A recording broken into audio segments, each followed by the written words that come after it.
So welcome, everyone. My name is Colin. I'm the ecosystem lead for the Filecoin project, and most of my friends call me Proto-Colin, so I encourage you to do the same.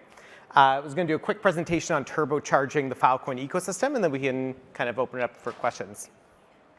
So I'll spend a few minutes talking about our mission and the overview of the Filecoin protocol. We'll talk about a few updates from 2021. We'll talk about how to turbocharge the ecosystem, and then some upcoming events for developers and entrepreneurs that want to get involved. So the mission of the Filecoin network is to create a decentralized, efficient, robust foundation for humanity's information. And our community really believes in that. We believe that information is the most valuable resource for humanity, and we want to find a way of protecting that valuable resource in an efficiently priced, geographically distributed way. And what that really means is addressing some of the core problems with today's cloud infrastructure. Decentralizing the cloud away from the top three kind of monopolistic cloud storage providers, giving users control over their data, turning data storage pricing into a market so that the market can set prices versus centralized corporate pricing departments, making storage verifiable, and of course optimizing the world's storage and putting the zettabytes of unused storage capacity to work. So what that really means is allowing, moving from a world where a few cloud storage companies control the data storage market to an open protocol where anybody can plug in, whether it's you with your laptops or a large data center around the world, to provide that storage for humanity's benefit. And so you can think of it like Airbnb for cloud storage. Rather than relying on a few centralized hotels, now anybody can plug into this network and serve up their own unique cloud storage services with different properties, pricing, retrieval speeds, certifications, et cetera. And then as a network, we can compete really effectively with the large scale cloud storage providers with geographic distribution and reliability of those players. Filecoin is based on some of the underlying protocols that our team has been developing and supporting for many years. libp2p, which is the underlying networking library of Web3, used by Ethereum 2 and Polkadot and IPFS and many others. IPFS, which is the data and content platform of Web3. It makes the web work peer-to-peer, and this has been a growing ecosystem for 5+ years, hundreds of applications, excellent dev tools, millions of websites, 200 browser nodes enabled, et cetera. And so you can think of Filecoin as this open market where data storage providers on the right-hand side can store a whole bunch of data from applications from the IPFS community and beyond on the left-hand side. So 2021, we launched Filecoin on October 15th of last year, so it's been about 11 months or so. And the traction of the Filecoin network has been staggering. There are now over 3,200 storage providers around the world adding 11 exabytes of storage in less than a year. Now, 11 exabytes of storage is a lot, right? That's 12,000 petabytes. It's 12 million terabytes of storage. It's enough to store 3 billion 1080p movies, 1,200 times the Netflix movie archive, 50,000 Wikipedias, et cetera. So this is a staggering scale that we're seeing develop on the Filecoin network. Many of these storage providers are professional data centers all around the world. It's growing at about 60 petabytes a day, and we're seeing some signs that may 5 to 12x later this year. Now, Filecoin is not just software. Filecoin is really a rapidly growing ecosystem of thousands of talented people working towards a common goal. And so we see today, just in less than a year, over 250 applications building on Filecoin, over 500 new teams entering the ecosystem, 10,000 developers engaged in hackathons on top of IPFS and Filecoin, and there are over 7,500 unique contributors on GitHub to the 4 various implementations of Filecoin. And of course, it's a very strong and growing developer community. I think it was ranked 4th in a few studies with respect to developer engagement within blockchains. Tons of applications and tools on top of Filecoin, and this really spans the spectrum from consumer applications to DeFi to decentralized identity to browsers to enterprise applications, and would love to kind of showcase some of these applications over time here. Next, in 2021, we're really investing a lot into improving the developer UX, scaling the chain, the proofs, the routing, and then working on the retrieval market, which is the next major component of the Filecoin ecosystem. All right, so turbocharging the ecosystem. I have a simple framework that the community tends to use to kind of think about incentivizing the next wave of startups in our ecosystems. And starts with ecosystem multipliers on top. These are new use cases or bridges to other Web3 ecosystems or bridges to Web2 users that inspire hundreds of developers to join the movement in a specific category. In the middle here, we have new developers entering through hackathons, education, resources support, those hacks turning into projects through accelerators, grants, and mentorship, and those projects turning into businesses through ecosystem funding and growth support. And then on the bottom, we have those underlying storage and service providers, really providing the core service to the network. And so I'll cover a few of these in some detail so you get a sense of what we're talking about. Within ecosystem multipliers, Filecoin is really trying to be the underlying storage layer of Web3.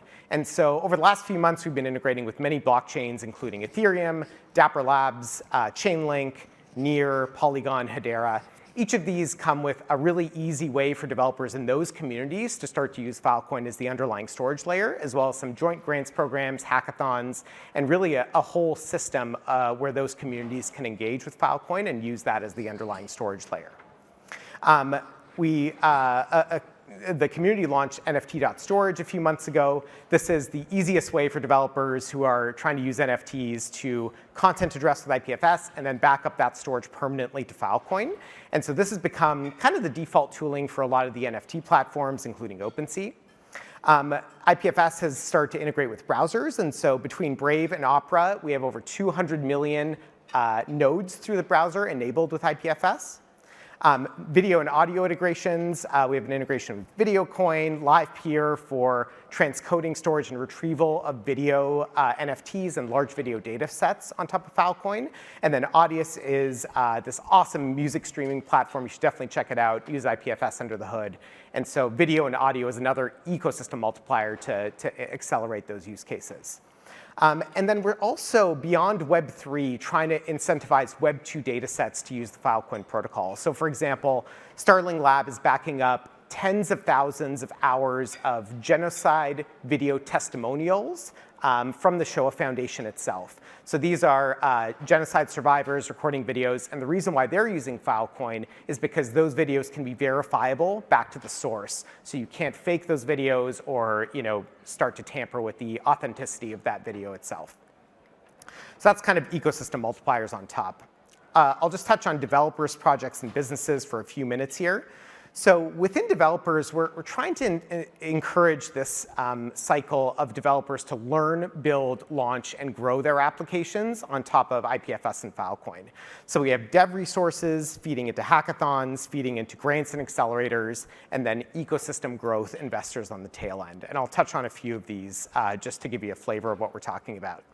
So we've been launching hackathons all over the world to engage new developers. This started small with just one hackathon last year and has been really scaling pretty aggressively. So this is just kind of a timeline of some of the hackathons that we're seeing on top of IPFS and Filecoin, organized by amazing community members around the world. Since the beginning of this year, we've actually touched about 10,000 developers through the hackathon program, and now we're actually kicking off over 5 hackathons a month, each of those engaging between 500 and 1,000 developers. So this is a great way for developers to start to get comfortable with IPFS and Filecoin and build their applications. Many of these are supported with other blockchains that are using Filecoin for storage as well. A few highlights. We launched the second version of HackFS, which is run by ETH Global a few months ago. 655 hackers participated. 140 project submissions is a really big boon for that. And some of the teams from the last HackFS in 2020 have now progressed to accelerators and have launched and raised venture capital funding to launch their businesses on top of Filecoin. The Asia Hackathon season is 4 separate events around Asia, partnering with Alibaba, Flow, Polygon, and other ecosystem collaborators. Filecoin Club is targeted towards students around the world, and so this is a 12-week intense educational program for students to get to know Web3. And of course, we have a dedicated team of folks really trying to coach some of these developers on how to use IPFS and Filecoin as well. Now, as you progress, those hacks turn into projects through our grants programs. We give out hundreds of grants every couple months or so, and many of these are partnered with some of the other blockchains that we work with. And those grants end up progressing to accelerators. So we have 4 different accelerators in the works today: Filecoin Launchpad, Outlier Ventures in Europe, Filecoin Frontier in Asia, and Techstars, which is starting to recruit for their cohort later this year. And so these demo days really encourage dozens of teams to graduate with mentorship and seed capital funding and showcase their projects to the world. And then finally, on the tail end, we have those projects and businesses that can help scale with ecosystem capital. So we have over 65 million of external capital that's been raised by external funds to uniquely invest in the IPFS and Filecoin ecosystems, on top of other investors that are looking to fund those projects. And so that's kind of a framework that our community likes to use to catalyze the next wave of startups in our ecosystems. Ecosystem multipliers on top, where we can inspire new use cases or bridges to other ecosystems.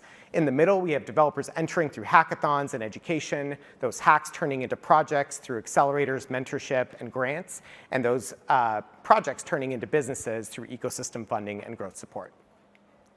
Finally, a few quick announcements that's upcoming for developers and entrepreneurs looking to join our ecosystems. We have a super exciting Filecoin Launchpad demo day on September 28th. So these are 20 teams from 11 countries. They have gone through 3 months of seed funding and mentorship through a whole bunch of mentors in our ecosystems and beyond. And so these 20 teams are graduating. They're ready to showcase their products and services to the world on September 28th. Please sign up. It's going to be an incredible online event where these teams can kind of graduate and showcase that to the world. If you missed this cohort, there are 2 others that just closed their applications. So Outlier Ventures in Europe, Longcash in Asia. These are new cohorts of teams that are starting to go through that mentorship program over the course of the next 3 months. And if you missed the application deadline for those, Techstars is starting their application process as of a week ago. And so this is another amazing accelerator program for developers and entrepreneurs to apply to and really use the Filecoin IPFS protocols to turbocharge their applications through Web3. So lots of exciting things going on there. And then finally, Filecoin Orbit. This is around the 1-year anniversary mark of the Filecoin network launching its mainnet. We have 50 global community events that signed up all around the world.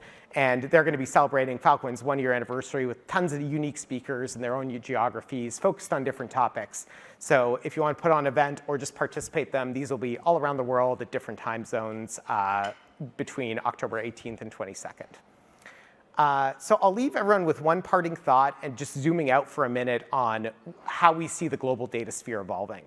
So today we generate about 58 zettabytes of data around the world, of which only 7% of that actually gets stored in some sort of cloud service. And that really is set to increase by 3-fold in the next 40 years to 175 zettabytes. Now that's a lot of storage.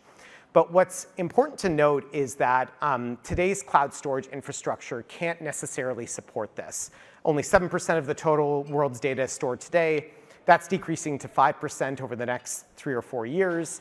And not all of that data needs to be stored, but some of it does. And today's cloud storage infrastructure is either too expensive or doesn't have the verifiable properties to store that information. And so when you think about Filecoin, think about this kind of global macro trend that we're trying to address in a geographically distributed and efficiently priced way. And so really, this is just the beginning. Thank you very much. Awesome.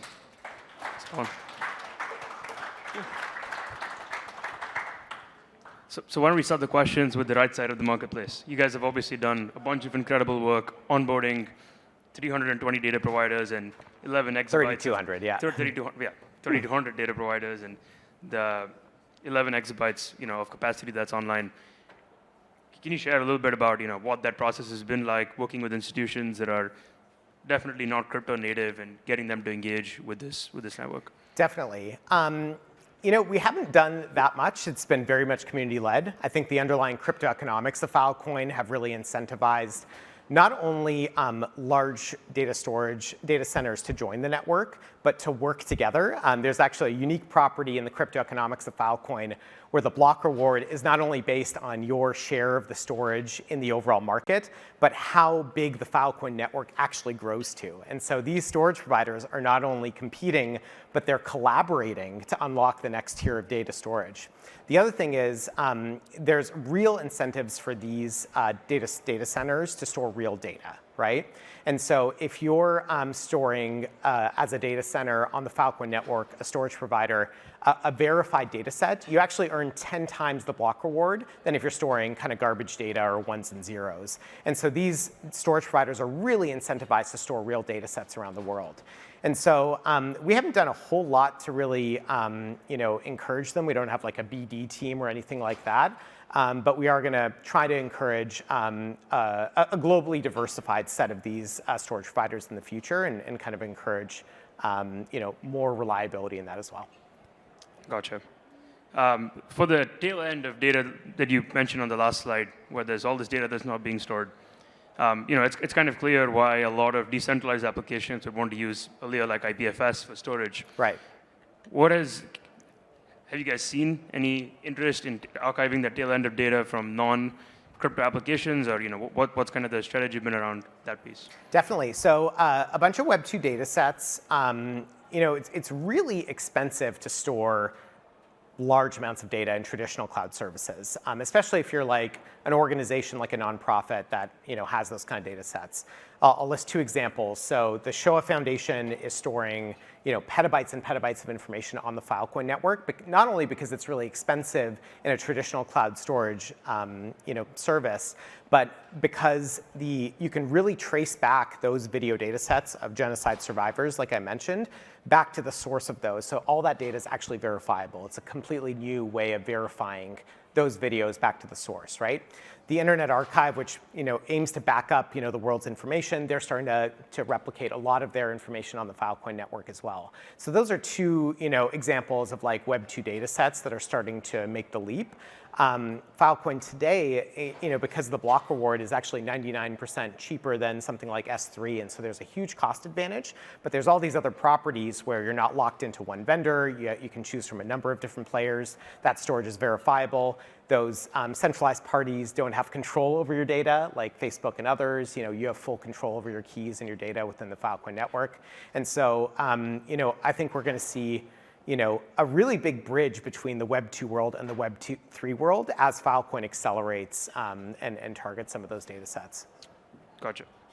Can you talk a little bit about how the cost model in a decentralized network like IPF, like Filecoin, ends up being cheaper or competitive to the cloud-based solutions?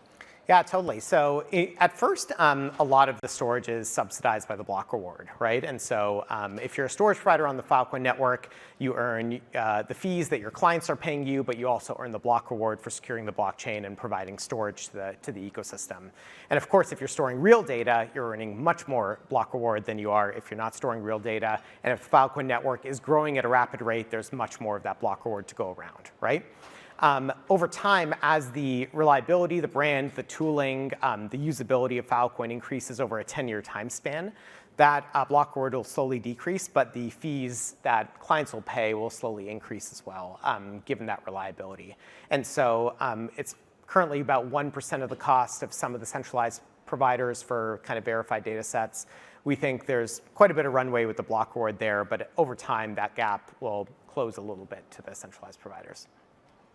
Gotcha. OK, all that makes sense, Colin. Thank you. Awesome. Thank you. Thanks, everyone.